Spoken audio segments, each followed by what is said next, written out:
Bem, cá estamos, dando continuidade à nossa jornada para conhecer o pré-modernismo brasileiro. E hoje, né, o nosso foco, o nosso estudo é de mais um autor do pré-modernismo brasileiro. E, né, nós vamos trabalhar um pouco com o senhor Augusto dos Anjos. Augusto dos Anjos nasceu em 1884, faleceu em 1914, bem jovem ainda, né? Então, 30 anos apenas. Aí está a imagem, né? Uma foto do Augusto dos Anjos.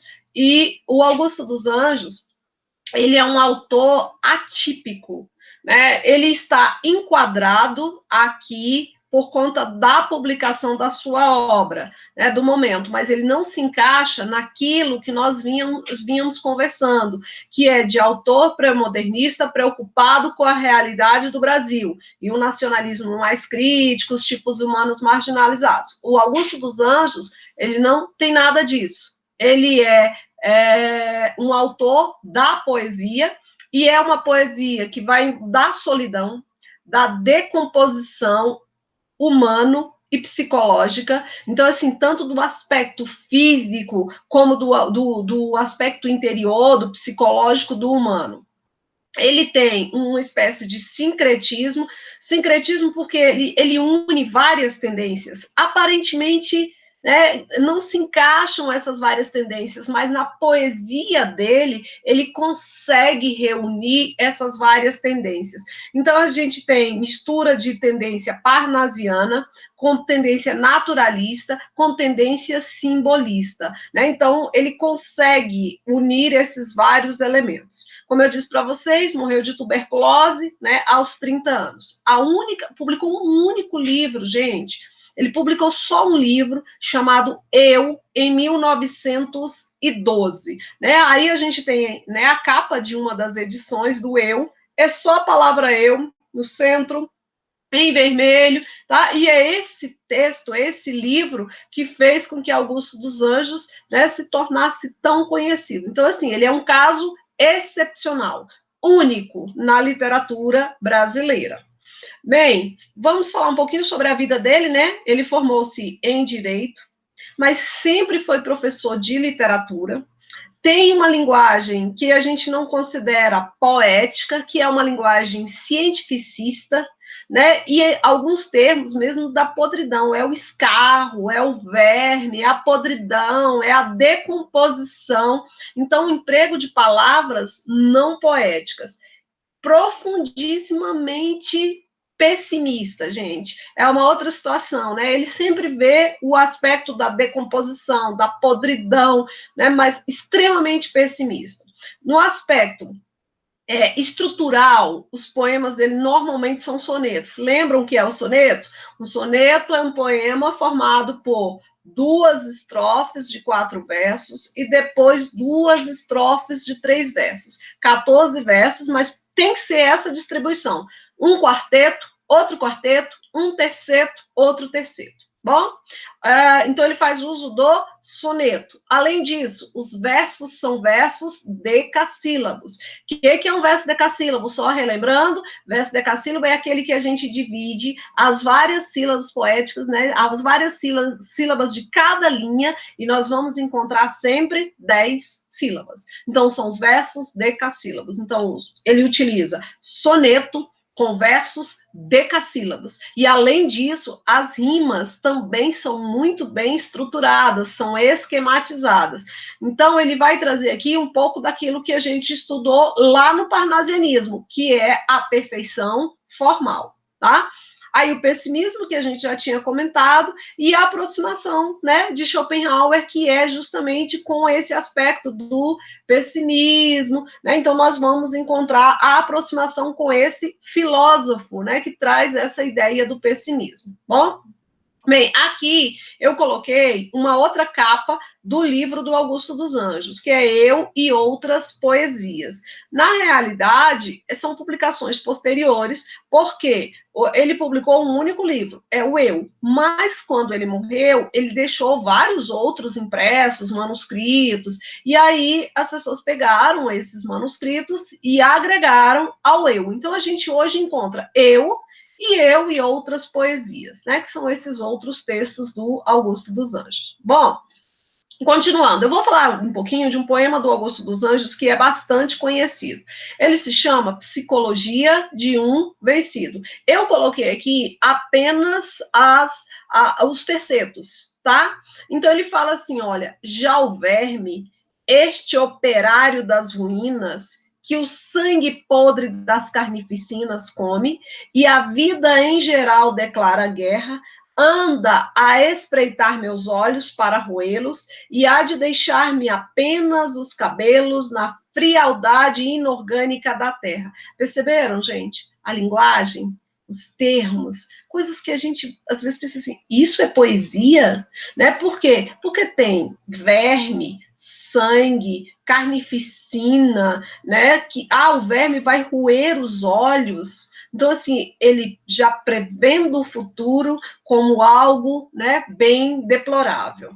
Gente, então, nós temos aqui alguns aspectos importantes. Por um lado, o poeta herdou do simbolismo, sua visão cósmica e uma angústia moral, além de ter adotado, por influência, né, de Schopenhauer, um pessimismo exacerbado. Então, olha, um pessimismo exacerbado. Por outro, incorporou uma visão materialista e científica da vida e do mundo, né, com claras influências aí, né, de cientistas, biólogo, naturalista, do filósofo Spencer. Paralelamente a isso, paradoxalmente, olha o paradoxo como se fosse algo que, né, se opõe a isso, o eu lírico de seus poemas busca o infinito na matéria, com a perspectiva pessimista de que tudo caminha para a morte, para o mal e para o nada. Então, não há nessa poesia do Augusto dos Anjos lugar para a esperança. Porque, uma vez que tudo é matéria, e o que acontece com a matéria? A matéria caminha para a podridão absoluta. Então, essa é a lógica, né, dos textos do Augusto dos Anjos. A linguagem empregada pelo autor também é bastante surpreendente, né, considerando-se uma linguagem elevada, inclusive, né, porque palavras que às vezes a gente tem que buscar termos científicos, né, que se misturam a um vocabulário bem rebuscado, e aí dá origem a uma linguagem eloquente, expressiva e muitas vezes chocante. Então, às vezes, ao ler Augusto dos Anjos, a gente tem que recorrer ao dicionário para compreender os seus textos. Mas, assim, via de regra, a gente conhece Augusto dos Anjos como poeta do verme, da podridão e da decomposição. E aí vocês podem me perguntar, mas por que pré-modernista, então? Né? Por que ele é classificado como pré-modernista? Bem, o que eu falei para vocês anteriormente, ele publicou um livro, e esse livro é de 1912.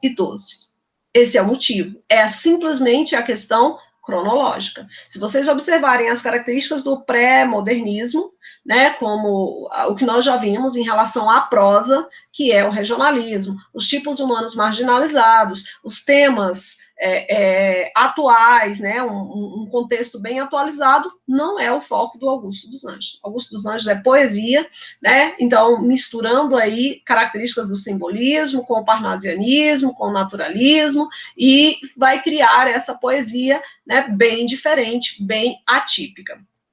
Bem, a UNB, para esse ano, solicitou, né, para os candidatos à terceira etapa, a obra O Morcego. Olha, eu queria que vocês prestassem atenção aqui. Olha, o que acontece? Nós temos uma estrofe com 4 versos, outra com 4 versos, depois 3, depois mais 3. Isso é um soneto. É o que nós vimos há pouco. 2 quartetos, 2 tercetos. Se a gente for dividir aqui, ó, as sílabas poéticas, nós vamos encontrar 10 sílabas poéticas. Outra coisa que nós temos que observar também é a questão da rima. Recolho, rima com ó. Vede, rima com sede. Então, eu teria A, B, B, A. Então rima A, B, B, A. 2 rimas, né? A, e daqui no meio, B, B. Né? Então, são chamadas de rimas interpoladas ou intercaladas. Bem, Eu vou fazer a leitura do poema e vocês vão acompanhando aí, por favor. O morcego. Meia-noite, ao meu quarto me recolho. Meu Deus, e este morcego? E agora? Vede, na bruta ardência orgânica da sede, morde-me a goela, ígneo e escaldante mundo. Vou mandar levantar outra parede. Digo, ergo-me a tremer, fecho o ferrolho e olho o teto, e vejo-o ainda igual a um olho, circularmente sobre minha rede. Pego de um pau, esforço os passos, chego a tocá-lo, minha alma se concentra. Que ventre produziu tão feio parto? A consciência humana é este morcego. Por mais que a gente faça à noite, ele entra imperceptivelmente em nosso quarto. Gente, perceberam? É uma metáfora. Ele fala do morcego, né, que está lá no quarto dele, e ele tenta combater esse morcego, e ele tenta afastar o morcego de várias formas, mas ele continua lá. E ele faz uma metáfora. Ele diz que a consciência humana é um morcego. A consciência humana é este morcego, tá? Então é uma metáfora. Por mais que a gente, né, faça, quando chega a noite, aquele momento que você está sozinho, que você está com você, ele entra imperceptivelmente em nosso quarto. Então a consciência é o morcego que ele fala no texto. Bem, como eu já falei para vocês, é um soneto.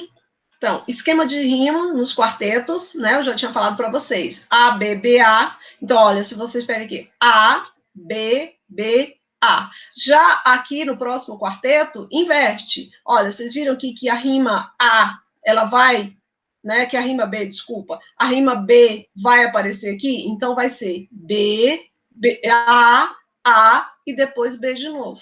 Já nos tercetos, a gente continua, aí fica assim, olha, C, D, E. Depois C, D, E, novamente. Então, gente, é o esquema de rimas. Ficar atento às palavras, a verificar o vocabulário em relação a esse texto é importante, né, para que você conheça a estrutura, saber qual é o conteúdo, as referências sobre o autor. Bom, bem, esse poema, ele já foi solicitado numa prova do Enem. Era o Enem 2009. Só que lá em 2009 nós temos duas provas na realidade. Isso aqui faz parte da prova cancelada. Então, o que eles fizeram? Eles apresentaram o texto, mais um outro texto que diz o seguinte: o lugar comum em que se converteu a imagem de um poeta doentio, com o gosto do macabro e do horroroso, dificulta que se veja na obra de Augusto dos Anjos o olhar clínico, o comportamento analítico e até mesmo certa frieza, certa impessoalidade científica. E aí vem a questão. Em consonância com os comentários do texto 2, acerca da poética de Augusto dos Anjos, o poema O Morcego apresenta-se enquanto percepção do mundo como forma estética capaz de reencantar a vida pelo mistério com que os fatos banais são revestidos de poesia. Claro que não. Expressar o caráter doentio da sociedade moderna por meio do gosto pelo macabro. Não, né? Não está falando nada disso. Representar realisticamente as dificuldades do cotidiano sem associá-lo, tá faltando um acentozinho aqui, ó, sem associá-lo a reflexões de cunho existencial. Também não. Abordar dilemas humanos universais a partir de um ponto de vista distanciado e analítico acerca do cotidiano. Gente, é um problema universal a questão da consciência humana. E ele começa a falar de uma situação um pouco distanciada, que é o morcego e tá. Então, a letra D seria a letra correta, né, nessa prova que foi cancelada. E a letra E, conseguir a atenção do leitor pela inclusão de elementos das histórias de horror e suspense, né, na estrutura lírica da poesia. Não é esse o foco, né? Ele está falando, olha, o morcego apresenta-se enquanto percepção do mundo como forma estética capaz de. Não é o caso. Então, foi considerada a letra D aqui para esse texto, tá? Bem, meninos, a gente fecha o conteúdo sobre Augusto dos Anjos aqui, né? Espero que vocês pesquisem mais, vejam mais, procurem o livro eu vou deixar, né, um linkzinho aí para a obra, é uma obra de domínio público, então, assim, se você tiver uma certa curiosidade, vai lá, tá? Dê uma lida, nessa obra, em alguns poemas, né? Então, de repente, você pode ler Psicologia de um Vencido como um todo, pesquisar mais sobre o morcego, você que vai fazer a prova do PAS, dê atenção a essa obra, é importante, tá bom? Obrigada pela presença e até a próxima.